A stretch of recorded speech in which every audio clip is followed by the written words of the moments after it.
अब तक अपने पार्ट 5 देखा, अब आगे कौन पम्मी? ये मेरी बहन प्रमिला डिक्रूज। ओह, कब मरी आपकी पत्नी? माफ कीजिएगा, मुझे भी मालूम नहीं था। हाँ, मैं बड़ा अभागा हूं। मेरा दिमाग कुछ खराब है। देखिए, कहकर उसो अपनी खोपड़ी चंदर के सामने कर दी और बहुत गिड़गिड़ाकर बोला, कौन मेरे फूल चुरा ले जाता है? अपनी पत्नी की मृत्यु के बाद 5 साल से मैं इन फूलों को संभाल रहा हूं। हाय रे मैं, जाइए, पम्मी बुला रही है। 21/288। पिछवाड़े के सहन का बीच का दरवाजा खुल गया था और पम्मी कपड़े पहनकर बाहर झांक रही थी। चंदर आगे बढ़ा और गोरा मुड़कर अपने गुलाब और चमेली की झाड़ी में खो गया। चंदर गया और कमरे में पड़े हुए एक सोफा पर बैठ गया। पम्मी द्वालेट कर चुकी थी और एक हल्की फ्रांसीसी खुशबू से महक रही थी। शैम्पू से धुले हुए रूखे बाल जो मचले पड़ रहे थे, खुशनुमा आसमानी रंग का एक पतला चिपका हुआ झीना ब्लाउज और ब्लाउज पर एक फ्लैनल का फुल पैंट जिसके 2 गेलिस कमर, छाती और कंधे पर चिपके हुए थे। होठों पर एक हल्की लिपस्टिक की झलक मात्र थी और गले तक बहुत हल्का पाउडर जो बहुत नजदीक से ही मालूम होता था। लंबे नाखूनों पर हल्की गुलाबी पैंट। वो आई, निस्संकोच भाव से उसी सोफे पर कपूर के बगल में बैठ गई और बड़ी मुलायम आवाज में बोली, मुझे बड़ा दुख है मिस्टर कपूर, आपको बहुत तवालत उठानी पड़ी। चोट तो नहीं आई? नहीं, नहीं, कोई बात नहीं। कपूर का सारा गुस्सा हवा हो गया। कोई भी लड़की निसंकोच भाव से इतनी अपनायत से सहानुभूति दिखाए और माफी मांगे तो उसके सामने कौन पानी पानी नहीं हो जाएगा। और फिर वो भी तब जबकि उसके होठों पर न केवल बोली अच्छी लगती हो, वरन लिपस्टिक भी इतनी प्यारी हो।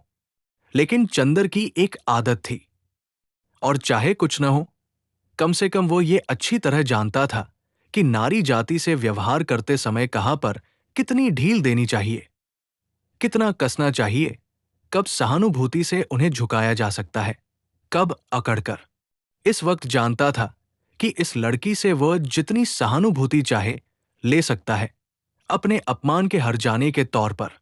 इसलिए कपूर साहब बोले, लेकिन मिस डिक्रूज, आपके भाई बीमार होने के बावजूद बहुत मजबूत है। उफ, गर्दन पर जैसे अभी तक जलन हो रही है। ओहो, सचमुच मैं बहुत शर्मिंदा हूं। देखूं, और कॉलर हटाकर उसने गर्दन पर अपनी बर्फीली अंगुलियां रख दी। लाइए, लोशन मल दूं मैं? धन्यवाद, धन्यवाद। इतना कष्ट न कीजिए, आपकी अंगुलियां गंदी हो जाएंगी। कपूर ने बड़ी शालीनता से कहा। पम्मी के होठों पर एक हल्की सी मुस्कुराहट, आंखों में हल्की सी लाज और वक्ष में एक हल्का सा कंपन दौड़ गया। ये वाक्य कपूर ने चाहे शरारत में ही कहा हो, लेकिन कहा इतने शांत और संयत स्वरों में कि पम्मी कुछ प्रतिवाद भी न कर सकी। और फिर 6 बरस से 60 बरस तक की कौन ऐसी स्त्री है जो अपने रूप की प्रशंसा पर बेहोश न हो जाए? अच्छा लाइए, वो स्पीच कहा है जो मुझे टाइप करनी है, उसने विषय बदलते हुए कहा। ये लीजिए। कपूर ने दे दी। ये तो मुश्किल से 3-4 घंटे का काम है। और पम्मी स्पीच को उलट पुलट कर देखने लगी। माफ कीजिएगा, अगर मैं कुछ व्यक्तिगत सवाल पूछूं, क्या आप टाइपिस्ट हैं? कपूर ने बहुत शिष्टता से पूछा। जी नहीं, पम्मी ने उन्हीं कागजों पर नजर गड़ाते हुए कहा। मैंने कभी टाइपिंग और शॉर्ट हैंड सीखी थी, और तब मैं सीनियर कैम्ब्रिज पास करके यूनिवर्सिटी गई थी। यूनिवर्सिटी मुझे छोड़नी पड़ी क्योंकि मैंने अपनी शादी कर ली। अच्छा, आपके पति कहाँ हैं? रावलपिंडी में, आर्मी में। लेकिन फिर आप डिक्रूज क्यों लिखती हैं? और फिर मिस? क्योंकि हम लोग अलग हो गए हैं। और स्पीच के कागज को फिर तह करती हुई बोली, मिस्टर कपूर, आप अविवाहित हैं? जी हां। और विवाह करने का इरादा तो नहीं रखते? नहीं। बहुत अच्छे, तब तो हम लोगों में निभ जाएगी। मैं शादी से बहुत नफरत करती हूं। शादी अपने को दिया जाने वाला सबसे बड़ा धोखा है। देखिए, ये मेरे भाई हैं ना, कैसे पीले और बीमार से हैं। ये पहले बड़े तंदुरुस्त और टेनिस में प्रांत के अच्छे खिलाड़ियों में से थे। एक बिशप की दुबली-पतली भावुक लड़की से इन्होंने शादी कर ली और उसे बेहद प्यार करते थे। सुबह शाम, दोपहर, रात कभी उसे अलग नहीं होने देते थे। हनीमून के लिए उसे लेकर सीलोन गए थे। वो लड़की बहुत कलाप्रिय थी, बहुत अच्छा नाचती थी, बहुत अच्छा गाती थी और खुद गीत लिखती थी। ये गुलाब का बाग उसी ने बनवाया था और इन्हीं के बीच में दोनों बैठकर घंटों गुजार देते थे। कुछ दिनों बाद दोनों में झगड़ा हुआ। क्लब में बॉल डांस था और उस दिन वो लड़की बहुत अच्छी लग रही थी, बहुत अच्छी। डांस के वक्त इनका ध्यान डांस की तरफ कम था, अपनी पत्नी की तरफ ज्यादा। इन्होंने आवेश में उसकी अंगुलियां जोर से दबा दी। वो चीख पड़ी और सभी इन लोगों की ओर देखकर हंस पड़े। वो घर आई और बहुत बिगड़ी। बोली, आप नाच रहे थे या टेनिस का मैच खेल रहे थे? मेरा हाथ था या टेनिस का रैकेट?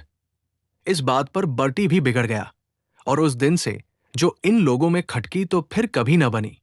धीरे धीरे वो लड़की एक सार्जेंट को प्यार करने लगी। बर्टी को इतना सदमा हुआ कि वो बीमार पड़ गया, लेकिन बर्टी ने तलाक नहीं दिया, उस लड़की से कुछ कहा भी नहीं और उस लड़की ने सार्जेंट से प्यार जारी रखा, लेकिन बीमारी में बर्टी की बहुत सेवा की। बर्टी अच्छा हो गया। उसके बाद उसको एक बच्ची हुई और उसी में वो मर गई। हालांकि हम लोग सब जानते हैं कि वो बच्ची उस सार्जेंट की थी, लेकिन बर्टी को यकीन नहीं होता कि वो सार्जेंट को प्यार करती थी। वो कहता है, ये दूसरे को प्यार करती होती तो मेरी इतनी सेवा कैसे कर सकती थी भला।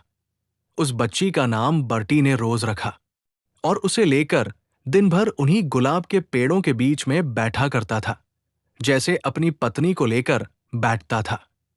2 साल बाद बच्ची को सांप ने काट लिया। वो मर गई और तब से बर्टी का दिमाग ठीक नहीं रहता। खैर, जाने दीजिए। आइए, अपना काम शुरू करें। चलिए, अंदर के स्टडी रूम में चलें। चलिए, चंदर बोला और पम्मी के पीछे पीछे चल दिया। मकान बहुत बड़ा था और पुराने अंग्रेजों के ढंग पर सजा हुआ था। बाहर से जितना पुराना और गंदा नजर आता था, अंदर से उतना ही आलीशान और सुथरा। ईस्ट इंडिया कंपनी के जमाने की छाप थी अंदर। यहां तक कि बिजली लगने के बावजूद अंदर पुराने बड़े बड़े हाथ से खींचे जाने वाले पंखे लगे थे। 2 कमरों को पार कर वे लोग स्टडी रूम में पहुंचे। बड़ा सा कमरा जिसमें चारों तरफ अलमारियों में किताबें सजी हुई थी। 4 कोने में 4 मेजें लगी हुई थी, जिनमें कुछ बस्ट और कुछ तस्वीरें स्टैंड के सहारे रखी हुई थी। एक अलमारी में नीचे खाने में टाइपराइटर रखा था। पम्मी ने बिजली जला दी और टाइपराइटर खोलकर साफ करने लगी। चंदर घूमकर किताबें देखने लगा। एक कोने में कुछ मराठी की किताबें रखी थी। उसे बड़ा ताज्जुब हुआ। अच्छा पम्मी, ओह, माफ कीजिएगा मिस डिक्रूज। नहीं, आप मुझे पम्मी पुकार सकते हैं। मुझे यही नाम अच्छा लगता है। क्या पूछ रहे थे आप? क्या आप मराठी भी जानती हैं? नहीं, मैं तो नहीं, मेरी नानी जी जानती थी। क्या आपको डॉक्टर शुक्ला ने हम लोगों के बारे में कुछ नहीं बताया? नहीं, कपूर ने कहा। अच्छा, ताज्जुब है। पम्मी बोली, आपने ट्रेनाली डिक्रूज का नाम सुना है ना? हाँ हाँ, डिक्रूज जिन्होंने कौशाम्बी की खुदाई करवाई थी। वो तो बहुत बड़े पुरातत्ववेत्ता थे। कपूर ने कहा, हाँ, वही। वो मेरे सगे नाना थे और वो अंग्रेज नहीं थे, मराठा थे और उन्होंने मेरी नानी से शादी की थी, जो एक कश्मीरी ईसाई महिला थी। उनके कारण भारत में उन्हें ईसाईयत अपनानी पड़ी। ये मेरे नाना का ही मकान है और अब हम लोगों को मिल गया है। डॉक्टर शुक्ला के दोस्त मिस्टर श्रीवास्तव बैरिस्टर है ना, वे हमारे खानदान के अटर्नी थे। उन्होंने और डॉक्टर शुक्ला ने ही ये जायदाद हमें दिलवाई। लीजिए, मशीन तो ठीक हो गई। उसने टाइपराइटर में कार्बन और कागज लगाकर कहा, लाइए निबंध। इसके बाद घंटे भर तक टाइपराइटर रुका नहीं। कपूर ने देखा कि ये लड़की जो व्यवहार में इतनी सरल और स्पष्ट है, फैशन में इतनी नाजुक और शौकीन है, काम करने में उतनी ही मेहनती और तेज भी है। उसकी अंगुलियां मशीन की तरह चल रही थी। और तेज इतनी कि 1 घंटे में उसने लगभग आधी पांडुलिपि टाइप कर डाली थी। ठीक 1 घंटे के बाद उसने टाइपराइटर बंद कर दिया, बगल में बैठे हुए कपूर की ओर झुककर कहा, अब थोड़ी देर आराम। और अपनी अंगुलियां चटखाने के बाद वो कुर्सी खिसकाकर उठी और एक भरपूर अंगड़ाई ली। उसका अंग अंग धनुष की तरह झुक गया। उसके बाद कपूर के कंधे पर बेतकल्लुफी से हाथ रखकर बोली, क्यों, एक प्याला चाय मंगवाई जाए? मैं तो पी चुका हूं। लेकिन मुझसे तो काम होने से रहा, अब बिना चाय के। पम्मी एक अल्हड़ बच्ची की तरह बोली और अंदर चली गई। कपूर ने टाइप किए हुए कागज उठाए और कलम निकालकर उनकी गलतियां सुधारने लगा। चाय पीकर थोड़ी देर में पम्मी वापस आई और बैठ गई। उसने एक सिगरेट केस कपूर के सामने किया। धन्यवाद, मैं सिगरेट नहीं पीता। अच्छा, ताज्जुब है, आपकी इजाजत हो तो मैं सिगरेट पी लूं। क्या आप सिगरेट पीती है? छी, पता नहीं क्यों औरतों का सिगरेट पीना मुझे बहुत ही नास्पंद है। मेरी तो मजबूरी है मिस्टर कपूर, मैं यहां के समाज में मिलती जुलती नहीं। अपने विवाह और अपने तलाक के बाद मुझे एंग्लो इंडियन समाज से नफरत हो गई है। मैं अपने दिल से हिंदुस्तानी हूं, लेकिन हिंदुस्तानियों से घुलना मिलना हमारे लिए असंभव नहीं। घर में अकेले रहती हूं। सिगरेट और चाय से तबीयत बदल जाती है। किताबों का मुझे शौक नहीं। तलाक के बाद आपने पढ़ाई जारी क्यों नहीं रखी? कपूर ने पूछा। मैंने कहा ना कि किताबों का मुझे शौक नहीं बिल्कुल, पम्मी बोली। और मैं अपने को आदमियों में घुलने मिलने के लायक नहीं पाती। तलाक के बाद साल भर तक मैं अपने घर में बंद रही। मैं और बर्टी, सिर्फ बर्टी से बात करने का मौका मिला। बर्टी मेरा भाई, वो भी बीमार और बूढ़ा, कहीं कोई तकल्लुफ की गुंजाइश नहीं। अब मैं हर एक से बेतकल्लुफी से बात करती हूं तो कुछ लोग मुझ पर हंसते हैं।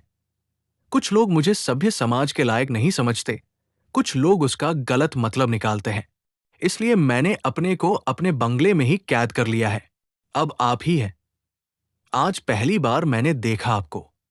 मैं समझी ही नहीं कि आपसे कितना दुराव रखना चाहिए। अगर आप भले मानस ना हो तो आप इसका गलत मतलब निकाल सकते हैं। अगर यही बात हो तो कपूर हंसकर बोला, संभव है कि मैं भले मानस बनने के बजाय गलत मतलब निकालना ज्यादा पसंद करूं। तो संभव है मैं मजबूर होकर आपसे भी न मिलूं। पम्मी गंभीरता से बा, नहीं मिस डिक्रूज, 25/288। नहीं, आप पम्मी कहिए, डिक्रूज नहीं। पम्मी सही, आप गलत न समझे, मैं मजाक कर रहा था। कपूर बोला। उसने इतनी देर में समझ लिया था कि ये साधारण ईसाई छोकरी नहीं है। इतने में बर्टी लटड़ाता हुआ हाथ में धूल सना खुरपा लिए आया और चुपचाप खड़ा हो गया और अपनी धुंधली पीली आंखों से एकटक कपूर को देखने लगा। कपूर ने एक कुर्सी खिसका दी और कहा, आइए। पम्मी उठी और बर्टी के कंधे पर एक हाथ रखकर उसे सहारा देकर कुर्सी पर बिठा दिया। बर्टी बैठ गया और आंखें बंद कर ली। उसका बीमार कमजोर व्यक्तित्व जाने कैसा लगता था कि पम्मी और कपूर दोनों चुप हो गए।